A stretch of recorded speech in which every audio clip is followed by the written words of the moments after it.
Hi viewers, ನಾನಿವತ್ತು ಸಿಹಿ ಕುಂಬಳಕಾಯಿನ ಉಪಯೋಗಿಸ್ಕೊಂಡು ಕಿಚಡಿನ ಮಾಡ್ತಾ ಇದ್ದೀನಿ. ತುಂಬಾ ಟೇಸ್ಟಿಯಾಗಿರುತ್ತೆ, ಹೆಲ್ದಿನೂ ಸಹ. ಕ್ವಿಕ್ಕಾಗಿ ಈಸಿಯಾಗಿ ಮಾಡ್ಕೋಬಹುದು. ಲೈಟಾಗಿರೋ ಫುಡ್ ತಿನ್ನಬೇಕು ಅನಿಸಿದಾಗ ಈ ಕಿಚಡಿನ ಮಾಡ್ಕೋಬಹುದು. ಕರುನಾಡ ಕೈ ರುಚಿ ಕ್ರಿಯೇಷನ್ಸ್ಗೆ ಸ್ವಾಗತ. ಹೇಗೆ ಮಾಡೋದು ಅಂತ ನೋಡೋಣ. ಸ್ಟವ್ ಮೇಲೆ ಒಂದು ಕುಕ್ಕರ್ ಇಟ್ಕೊಂಡಿದ್ದೀನಿ. 1 ಚಮಚ ಎಣ್ಣೆ ಹಾಗೆ 1 ಚಮಚ ತುಪ್ಪವನ್ನು ಸೇರಿಸ್ಕೊಳ್ತಾ ಇದ್ದೀನಿ. ನೀವು ಬರೀ ತುಪ್ಪ ಅಥವಾ ಬೆಣ್ಣೆನಲ್ಲೂ ಸಹ ಮಾಡ್ಕೋಬಹುದು.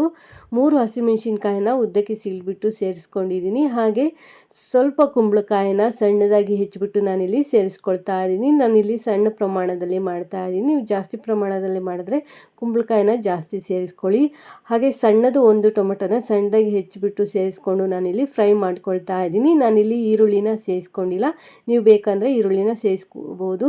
ಸಣ್ಣ ಗ್ಲಾಸಲ್ಲಿ 1 ಗ್ಲಾಸು ಹೆಸರುಬೇಳೆ, 1 ಗ್ಲಾಸು ಅಕ್ಕಿಯನ್ನು ಚೆನ್ನಾಗಿ ತೊಳೆದ್ಬಿಟ್ಟು ಸೇರಿಸ್ಕೊಂಡು ನಾನಿಲ್ಲಿ ಫ್ರೈ ಮಾಡ್ಕೊಳ್ತಾ ಇದ್ದೀನಿ. 1-2 ನಿಮಿಷಗಳ ಕಾಲ ಚೆನ್ನಾಗಿ ಫ್ರೈ ಮಾಡ್ಕೊಳ್ಳಿ. ನಂತರ ಜೀರಿಗೆ ಮತ್ತು ಮೆಣಸನ್ನು ನಾನಿಲ್ಲಿ ಕುಟ್ಟಿ ಸೇರಿಸ್ಕೊಳ್ತಾ ಇದ್ದೀನಿ.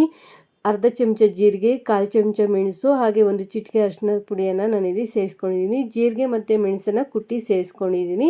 ಲಾಸ್ಟಲ್ಲಿ 1-2 ಚಮಚ ಆಗೋಷ್ಟು ಕಾಯಿ ತುರಿಯನ್ನು ಸೇರಿಸ್ಬಿಟ್ಟು ಚೆನ್ನಾಗಿ ನಾನಿಲ್ಲಿ ಮಿಕ್ಸ್ ಮಾಡ್ಕೊಳ್ತಾ ಇದ್ದೀನಿ.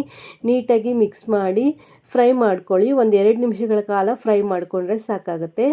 ನಂತರ ರುಚಿಗೆ ತಕ್ಕಷ್ಟು ಉಪ್ಪನ್ನು ಸೇರಿಸ್ಕೊಳ್ಳಿ. ಈಗ ನಾನು ನೀರನ್ನು ಸೇರಿಸ್ಕೊಳ್ತಾ ಇದ್ದೀನಿ. 1:3 ರೇಷಿಯೋದಲ್ಲಿ ನಾನಿಲ್ಲಿ ನೀರನ್ನು ಸೇರಿಸ್ಕೊಂಡಿದ್ದೀನಿ. ಸಣ್ಣ ಲೋಟದಲ್ಲಿ 1 ಲೋಟ ಹೆಸರುಬೇಳೆ, 1 ಲೋಟ ಅಕ್ಕಿನ ತೆಗೆದುಕೊಂಡಿದ್ದೆ. ನಾನಿಲ್ಲಿ ಅದೇ ಲೋಟದಲ್ಲಿ 6 ಲೋಟ ನೀರು ಹಾಕಿ 3 ವಿಷಲ್ ಕೂಗಿಸ್ಕೊಂಡಿದ್ದೀನಿ. 3-4 ವಿಷಲ್ ಕೂಗಿಸ್ಕೊಳ್ಳಿ. ಈಗ ವಿಷಲ್ ಬಿಟ್ಟ ನಂತರ ಚೆನ್ನಾಗಿ ಮಿಕ್ಸ್ ಮಾಡ್ಕೊಳ್ತಾ ಇದ್ದೀನಿ. ನೋಡ್ತಾ ಇರ್ಬೋದು ಚೆನ್ನಾಗಿ ಅನ್ನ ಎಲ್ಲ ಬೆಂದಿದೆ, ಸ್ವಲ್ಪ ಗಟ್ಟಿಯಾಗಿದೆ. ನೀವು ಇದನ್ನು ಇನ್ನೂ ತೆಳು ಮಾಡ್ಕೊಳ್ತೀನಿ ಅಂದರೆ ತೆಳು ಮಾಡ್ಕೋಬೋದು. ಲಾಸ್ಟಲ್ಲಿ ನಾನು ಸ್ವಲ್ಪ ಕೊತ್ತಂಬರಿ ಸೊಪ್ಪು, ಇನ್ನೊಂದು ಸ್ವಲ್ಪ ಉಪ್ಪು ಹಾಗೆ ಒಂದು ಸ್ವಲ್ಪ ಬಿಸಿ ನೀರನ್ನು ಸೇರಿಸ್ಬಿಟ್ಟು ಮತ್ತೆ ಸ್ಟವ್ ಮೇಲೆ ಇಟ್ಟು ಒಂದು ಕುದಿಯನ್ನು ಬಸ್ಕೊಳ್ತೀನಿ. ನಿಮಗೆ ಕನ್ಸಿಸ್ಟೆನ್ಸಿ ಯಾವ ರೀತಿ ಬೇಕು ಅಂತ ನೋಡಿಕೊಂಡು ನೀರನ್ನು ನೀವಿಲ್ಲಿ ಸೇರಿಸ್ಕೋಬೋದು.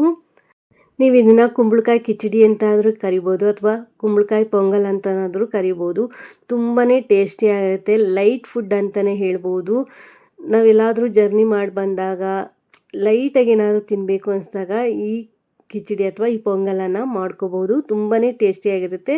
ಈಗ ಕಿಚಡಿ ರೆಡಿ ಆಗಿದೆ. ಫ್ಲೇಮ್ ಆಫ್ ಮಾಡಿ ಬಿಸಿ ಬಿಸಿಯಾಗಿ ಸರ್ವ್ ಮಾಡಿ. ಪಾಪಡ್, ಚಟ್ನಿ ಅಥವಾ ಸೈಡ್ ಡಿಶ್ ಜೊತೆನೇ ಸರ್ವ್ ಮಾಡ್ಬೋದು ಅಥವಾ ಹಾಗೆ ಆದರೂ ತಿನ್ಬೋದು. ಈ ರೆಸಿಪಿ ಏನಾದರೂ ನಿಮಗೆ ಇಷ್ಟ ಆಯಿತು ಅಂದರೆ ಒಂದು ಲೈಕ್ ಕೊಡಿ. ಹೊಸದಾಗಿ ಯಾರೆಲ್ಲ ಚಾನಲ್ ನೋಡ್ತಾ ಇದ್ದೀರಾ ಚಾನಲ್ನ ಸಬ್ಸ್ಕ್ರೈಬ್ ಮಾಡಿಕೊಂಡು ನೋಡಿ. Thanks for watching this video. Take care, have A nice day.